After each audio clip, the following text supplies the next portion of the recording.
Seguimos en tertulia, estamos en este miércoles 29 de julio de 2020 con Oenir Sartú, Agustín Iturralde, Patricia González y Cecilia Aguiluz. El Frente Amplio pedirá que la Cámara de Representantes se expida sobre el caso de 2 policías que fueron formalizados por abuso de autoridad luego de que uno de ellos utilizara una picana eléctrica contra un detenido que estaba esposado. En una declaración emitida ayer, la bancada de la oposición consideró que el hecho es de extrema gravedad y por tanto convoca a todos los partidos políticos y organizaciones sociales a trabajar en conjunto para garantizar el accionar democrático de la policía. También ayer, en declaraciones a Tele12, el ministro del Interior, Jorge Larrañaga, dijo que no se puede menoscabar a la policía cuando se trata de un hecho aislado que se da en un entorno excepcional sin ninguna ulterioridad. Larrañaga recordó que fue el propio Centro de Comando Unificado del Ministerio del Interior quien dio cuenta a la justicia sobre lo que había pasado. La famosa picana de la cual se habla, primero no se sabe si la misma está funcionando, punto 1. Punto 2, se vende en el Mercado Libre a 590 pesos. Es más fina y más chica que una caja de cigarrillos. Y a su vez tiene linterna. Y tiene una mínima percepción de lo que significa la condición de armamento no letal sobre la base de batería. De ahí a catalogarlo como poco menos como una picana susceptible de tortura, bueno, ya es de una grandilocuencia y de un absurdo muy importante. Daremos otros detalles en todo caso enseguida, pero sobre esta discusión que ya está planteada hace días, Oenir, ¿tú qué decís? Bueno, a mí me parece muy infelices las declaraciones del doctor Larrañaga, porque, a ver, no importa ni cuánto cuesta, ni dónde se vende, ni si tiene linterna o no tiene linterna el aparato. El tema real acá es si esto fue un exceso, es un abuso individual de un policía. Sí, aparentemente por las declaraciones de su compañero, así habría sido, en el sentido de que alega que él desconocía que su compañero tenía ese artefacto y que lo iba a usar contra una persona que ya estaba esposada. Entonces, si esto es un desborde de un individuo, de un funcionario que cometió un delito, porque no interesa cuál sea el tipo de aparato que haya usado, aplicarle descargas eléctricas a una persona que está reducida es una forma de tortura, será de mayor o menor entidad, pero es una forma de tortura. No hay ninguna razón para aplicarle un sufrimiento físico a alguien que no está en condiciones de resistirse. Uh-huh. Todavía está por saberse si hubo agresión, si hubo tortura, ¿no? Hay que ver si esto es así. El ministro, de acuerdo a lo que yo... Sí, el ministro dijo que la policía científica tiene en su poder el dispositivo para el análisis porque hay que determinar si ese instrumento actuó o no como efecto de picana, porque tenía una linterna y la persona a la que presuntamente se le aplicó no tuvo ningún tipo de lesiones. El jefe de policía de Montevideo dijo, por su lado, el agente imputado por la justicia usó la luz de la picana, que es casi una linterna, para poder esposar a ese delincuente. Añadió, yo confío en la justicia y, de todos modos, recordó que paralelamente los funcionarios fueron sumariados. Bueno, me parece que por ahí tenía que haber pasado la declaración de Larrañaga, en el sentido de decir que, bueno, que había que determinar cuál había sido la actuación del funcionario y aplicar las sanciones si se corroboraba que había habido una falta, es decir, el uso indebido de ese aparato. Pero no va por ahí, va por la minimización del aparato y de decir que se vende fácil y que no sé cuánto. Eso me parece que es irrelevante al problema que tiene. Es decir, me parece que lo esencial acá es determinar si los hechos ocurrieron como se denuncia y dejar muy claro si esto es un desborde de un funcionario que debe ser sancionado o es una suerte de política que está siendo tolerada desde la jerarquía. Me parece que en eso no fue claro el ministro. Yo, conozco al doctor Larrañaga y entiendo que su pensamiento debe ser ese, pero sus declaraciones no lo expresaron adecuadamente y envió un mensaje que es confuso. Es decir, bueno, está bien, usó un aparato que no es muy fuerte y no sé qué. Bueno, ese no es el tema. El tema es si se le aplicó descarga eléctrica al detenido o no se le aplicó. Y si es así, tendría que quedar clarísimo que es un acto de desborde individual que debe ser sancionado y que todos los funcionarios sepan que eso es indebido y que no se puede hacer. El episodio tuvo lugar el 30 de junio en Positos, cuando 2 efectivos detuvieron a una persona luego de constatar que estaba robando autos. El operativo de arresto estaba siendo monitoreado por las cámaras del Centro de Comando Unificado de la Policía. En esa repartición notaron que uno de los efectivos utilizaba ese instrumento, la picana, y denunciaron el hecho a la justicia. O sea, la denuncia partió de la propia policía, ¿no? El fiscal Diego Pérez formalizó al policía que empleó la picana, imputándole el delito de abuso de autoridad contra un detenido en calidad de autor, y a la otra persona, el compañero del agente, se lo formalizó por el mismo delito, pero en calidad de coautor. La justicia dispuso prisión domiciliaria para ambos. En perspectiva, consultó al fiscal Diego Pérez, que dijo que la prueba fundamental fue el registro fílmico de las cámaras, que muestran a uno de los efectivos accionar el artefacto cuando el hombre ya estaba esposado e inmovilizado. El dictamen forense, de todas formas, no mostró lesiones en el detenido que fueran producto del uso de esa picana. Además, se mandó periciar la picana, ya que al momento de ser incautada estaba destruida y rota, presumiblemente por los propios policías. Agustín, seguimos contigo. Bueno, gracias, Emiliano. Creo que, me parece que no deberían caber mucho dos opiniones sobre el fondo del asunto.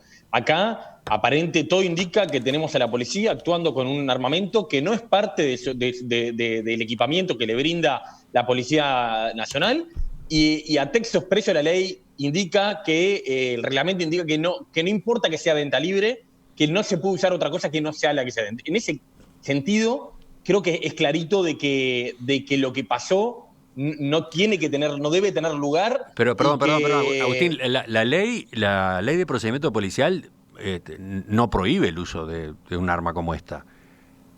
Entiendo que sí, Emiliano. Yo ayer leí, cuando preparaba esto, ahora lo busco en la segunda intervención, si querés comento específicamente a qué me refiero. La ley autoriza la utilización de armamento no letal solo con el entrenamiento adecuado y para fines de disuasión, defensa y protección. Dice claro, el artículo 168, uso de equipamiento neutralizante no letal.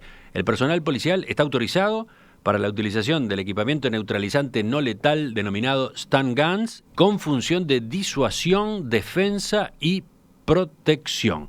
Dichos dispositivos podrán ser utilizados por el personal policial previa capacitación y en aquellos casos o situaciones en los que se requiera proceder a neutralizar a un individuo, ya sea por su peligrosidad o resistencia, a fin de evitar un daño propio o ajeno. Eso es lo que dice la ley. Bien. Esta picana no está dentro de ese equipamiento que tú mencionabas, ¿o sí?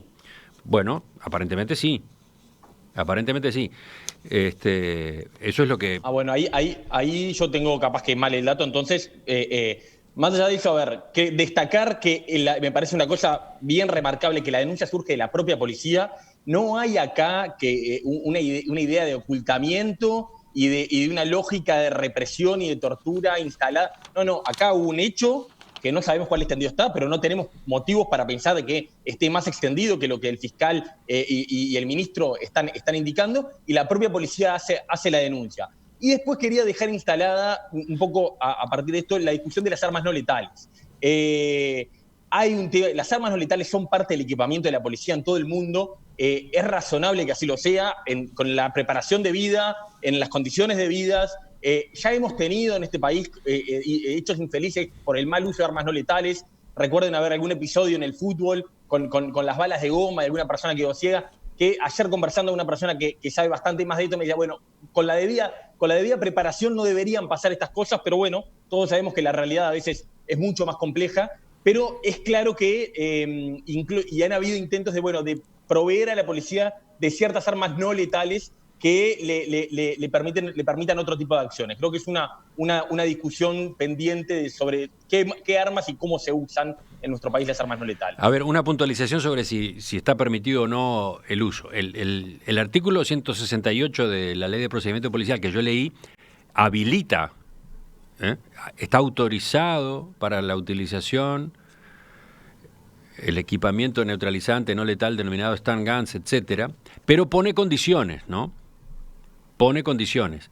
Podrán ser utilizados por el personal policial previa capacitación. ¿Qué nos decían en el Ministerio del Interior? Que el Ministerio no provee ese armamento a los policías. Los policías en todo caso van y lo compran por su cuenta porque en el comercio se vende. Ahora, como esa arma no es provista por el Ministerio, no hay capacitación para su uso y por lo tanto los policías procesados no estarían amparados por ese artículo de la Ley de Procedimiento Policial. Y menos aún si lo utilizaron cuando el detenido ya estaba reducido.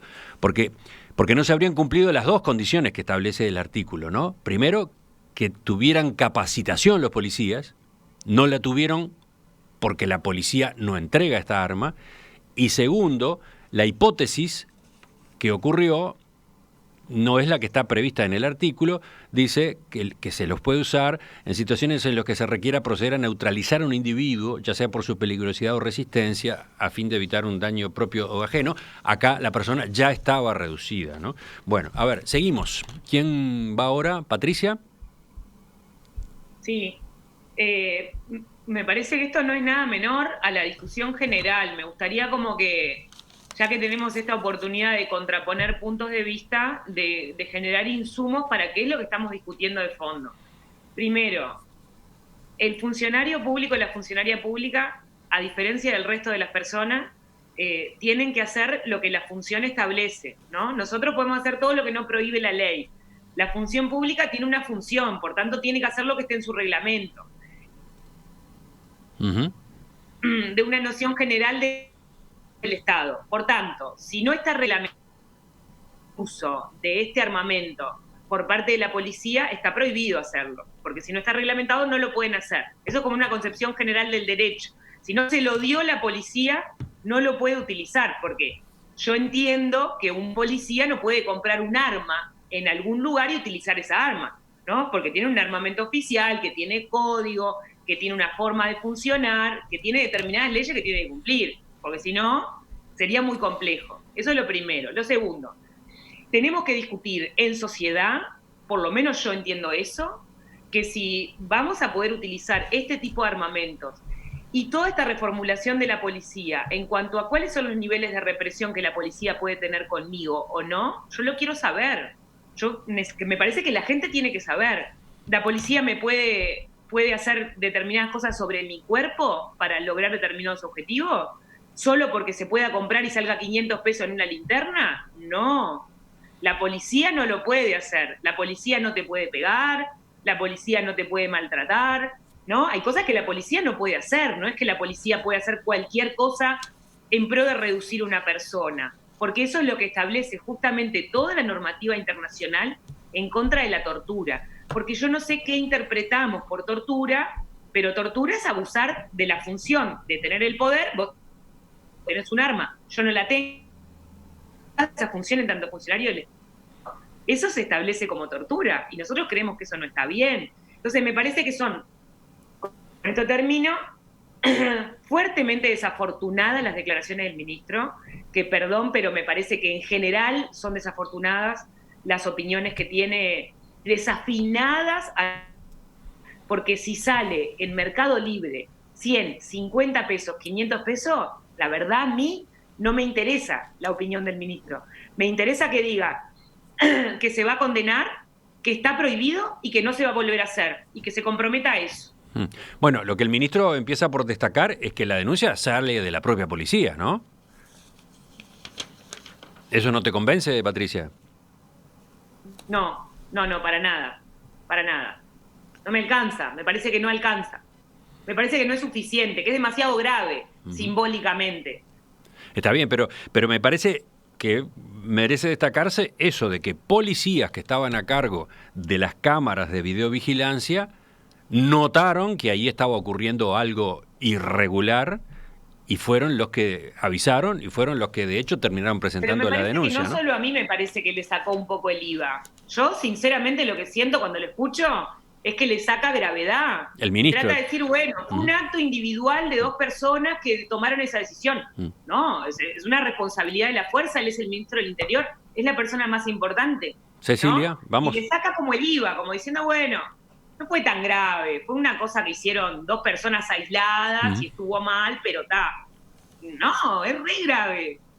O Cecilia, por lo menos yo pienso eso, capaz que yo tengo esa opinión, me parece una cosa terrible.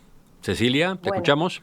Bueno, varias cosas sobre este tema. Primero, que creo que es un ejemplo de cómo funciona nuestro Estado de Derecho, con pesos y contrapesos y con todos los poderes trabajando, cada uno con su autonomía y su independencia, y lo quiero destacar. Por un lado, el Ministerio del Interior encuentra una falla, porque fue el Ministerio el que realiza la denuncia, en el accionar de un funcionario, y ahí quiero distinguir lo que es el delito de abuso de funciones de lo que es el concepto de tortura, para que no se siga enredando entre los conceptos, son cosas bien diferentes. La Fiscalía actúa la justicia, se formalizan a dos personas que después, obviamente, como en todas las cuestiones que tienen que ver con los procesos judiciales, después se verá si eso fue así, si no fue así, estamos en la etapa previa de formalización. El legislativo actúa también, porque el legislativo dije, esta situación es un problema, por lo tanto voy a llamar al ministro para ver cómo se va a manejar. Y ahí entra el punto que perfectamente distinguía Sartú desde mi punto de vista, y tiene que ver con cuáles son las decisiones institucionales y cuáles son las decisiones personales que puede tomar un funcionario, donde ahí también hay que distinguir las responsabilidades, porque una cosa es cuando el Estado va a tomar la responsabilidad de la acción de su funcionario, y otra cosa es cuando con dolo o culpa grave el funcionario, por ejemplo, tuvo un accionar diferente, donde el Estado en realidad entra en una responsabilidad subsidiaria, digamos, porque el que tomó la acción fue el propio individuo, más allá de la función, porque eso es lo que dicen nuestras normas, ¿no? Entonces, distinguidas y separadas desde mi punto de vista para el razonamiento todas estas circunstancias, ¿qué digo? ¿Cuáles son los puntos que me hacen mayor ruido? Creo que es importante que el legislativo llame al Ministerio del Interior y le diga, bueno, ¿cómo se está manejando esto? ¿Esto es institucional? ¿Realmente la policía va a trabajar de esa manera? Y ahí el ministro contestará claramente el punto. No es institucional, o bueno, hemos revisado y vamos a actuar de determinada forma. Hasta tanto eso no se dé, todo son hipótesis, porque estamos trabajando sobre un caso puntual. Y lo que sí me preocupa y me hace ruido es cómo se maneja esto como si fuera una vulneración estructural de derechos humanos. Y yo creo que no estamos hablando de una vulneración estructural de derechos humanos. ¿Qué implica esto? Que la fuerza policial ahora va a actuar de esa manera. Y además hay una declaración que la verdad que creo que es más lamentable todavía de todo lo que se habló, y es cuando dice que está en peligro el accionar democrático. Yo creo que no, que justamente lo que funcionó acá fue el accionar democrático, y el Estado funcionó con todas sus herramientas y con todos sus poderes, en forma independiente. Y creo que lo que hay que hacer, sí, porque tenemos una LUC y sí se está atando con la LUC esto, es determinar algunas cuestiones que tengan que ver con cómo van a operar de aquí en más las fuerzas del Ministerio del Interior en determinadas circunstancias. Y es eso, y ese también es el rol de los legisladores, para poder acotar y para poder tener claros los criterios. Pero no podemos decir que, desde mi punto de vista, que este accionar puntual menoscaba el accionar democrático de este país, porque realmente ahí sí estamos diciendo una barbaridad desde mi humilde opinión. Se nos termina el tiempo de este tema. ¿Quién tiene algo más para agregar? Que levante la mano. Yo quería decir una cosita. A ver, venir corto. Por favor, intervenciones cortas en el final. Sí, corta.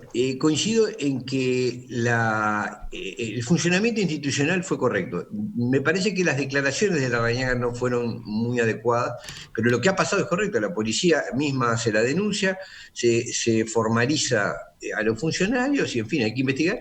Y si hay es decir, no se puede decir que hay una responsabilidad, una actuación institucional apartada de derecho. Yo no veo eso. Veo una conducta individual, sí, apartada de derecho, y que debe tener la sanción debida. Hasta el momento las cosas están funcionando como debe en ese caso. quiero decir que tenemos que estar muy atentos a los temas policiales, porque estamos en un momento, en el mundo estamos en un momento muy excepcional desde el punto de vista de las garantías. Tengo un caso que me toca muy de cerca de abuso policial en España, concretamente, y tengo referencias de cantidad de casos de abuso policial en distintos países de Europa y particularmente en España. Me parece que hay que estar muy atento porque estos momentos de cierta excepcionalidad es cuando con mucho más rigor se debe controlar a quienes portan armas y ejercen la autoridad pública, porque los desbordes son más fáciles cuando se presenta como pretexto una situación de emergencia. Debo estar muy atentos a eso. Creo que no hay formalmente, no hay ninguna cosa para objetar más que al propio funcionario o funcionarios que actuaron. Agustín, tú también levantabas la mano. Una línea muy cortita, muy alineado con lo que decía Cecilia. Acá creo que funcionó el sistema, habla bien del sistema, de las instituciones de nuestro país. Y bueno, más allá del caso puntual, lo importante acá es que esto no menoscabe y mine la legitimidad de la policía. Yo no entro como en esa cosa que entiendo que es medio adolescente de ponernos en contra. Los países que funcionan tienen policías profesionales, fuertes, que ejercen la autoridad cuando deben. Bueno, eso implica tener reglas claras, qué se puede hacer, qué no se puede hacer, que se cumplan esas reglas, cuando los cumplen respaldar a los policías y cuando no las cumplen ejecutar responsabilidades con quien tenga que serlo. Entonces, bueno, creo que en este sentido no hay, más allá del hecho infeliz, hay una buena noticia de cómo reaccionó el sistema. Dice uno de nuestros oyentes, Ignacio, este aparato Stunt Gun es un arma para dar un choque. Es mucho más inocua que un garrotazo en el cráneo. Y sin embargo la policía utiliza los bastones, ¿no? A ver, bueno, no sé si quieren ir por ese lado. Patricia, tú ibas a intervenir también, cerramos contigo.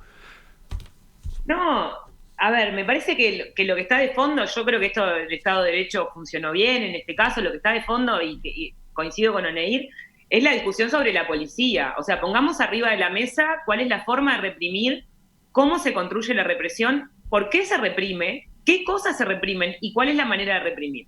Entonces creo que eso es lo que está en discusión. Eso de los países que funcionan bien, haceme la lista cuáles son de los países que funcionan bien y decime cómo funciona la policía en los países que funcionan bien. Quiero discutir eso, de que la policía funciona bien en los países que funcionan bien. No, Agustín yo se ríe. creo que aumentar la represión no es el camino a un Estado más democrático. Creo que los Estados más democráticos, y eso es parte de la cultura institucional que tiene este país, tienden a ser estados más participativos, con mejores niveles educativos, donde la gente vive de otra manera y participa en la vida pública y en la vida social de manera activa, ¿no? Y tender a que la gente no delinca, no tender a aumentar la represión. Esa es una diferencia de criterio. ¿Ya sabíamos que teníamos esa diferencia de criterio con Larrañaga y con el Partido Nacional? Sí, yo ya lo sabía. ¿Eso está expresado en la LUC? Claro que sí. Hay un montón de artículos que lo que hacen es aumentar la represión hacia las personas, hacia los ciudadanos y las ciudadanas de este país. Entonces, esto va en la línea del aumento de represión que plantea la derecha, con la que personalmente yo no estoy de acuerdo. ¿Qué quiere decir eso? Que me parece que esto es un camino y hay otros caminos para construir. Yo no creo que este sea el mejor camino y creo que lo desafortunado de la opinión del ministro va en la línea de las diferencias que tenemos con el ministro. Creo que faltaba una intervención de Cecilia, pero el tiempo se nos fue. Vamos ya al último segmento con las yapas, los telegramas. Ahí quizás compensa a ella.